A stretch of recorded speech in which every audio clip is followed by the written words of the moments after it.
Welcome to my discussion of what I thought about the movie War Room. And for some strange particular reason, it happens to be, one of my favorite faith-based films. Behind Courageous.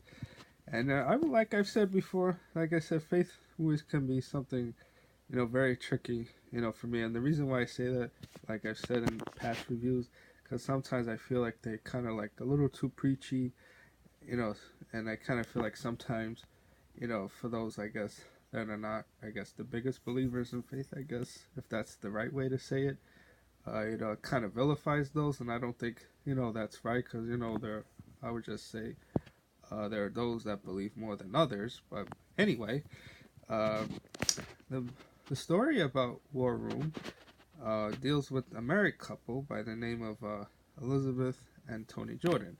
And they have like all the success and happiness, a nice home. Tony has a job as a pharmaceutical salesman. Elizabeth is a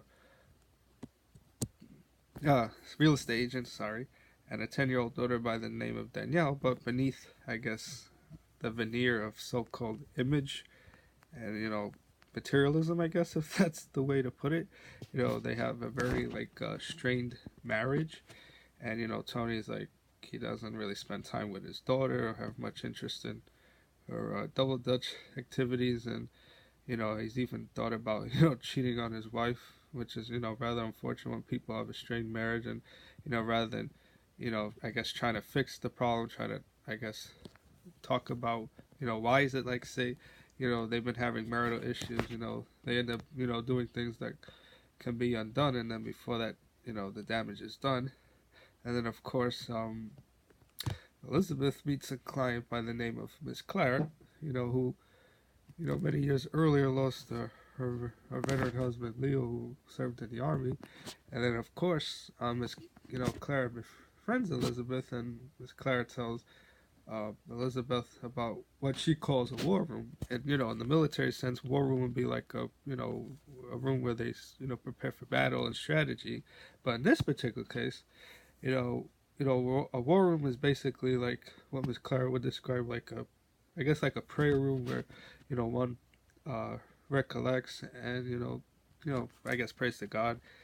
I guess if that's one particular way of looking at it, and Miss Clara tells Elizabeth, you know, that would be, I guess, okay. The way she would describe it in the film is that she needs to do her fight with prayer, which as a way of kind of trying to solve her marriage with Tony, and it kind of causes Elizabeth to reconnect with her spirituality, I guess, if that's the way of looking at it, and rediscovering her faith.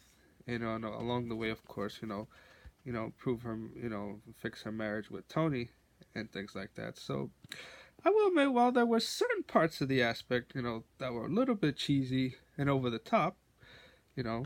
But I would say, the Miss Clara character remains, one of my favorite characters in the movie because, she portrays like a lot of valuable words of wisdom and encouragement, and offer Elizabeth's practical advice so she doesn't fall down the same path that she did.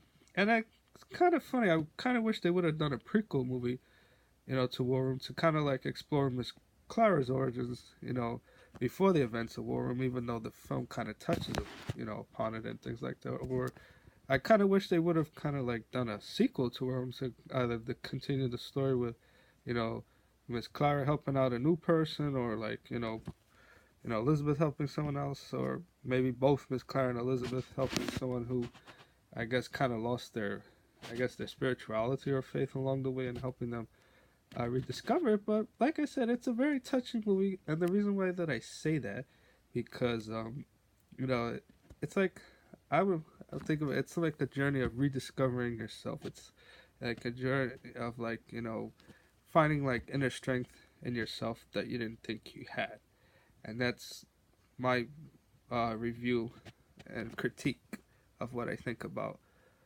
War Woman. Even though the movie's about 4 years old, but I figured it's been a while since I seen it, and I figured I, had the chance to recently rewatch it. And like I said, it's surprisingly better than I thought it would be. And like I said, well, it still has some, like I said, some laughable moments, but it's still a pretty enjoyable film. So that's my verdict and critique to conclude.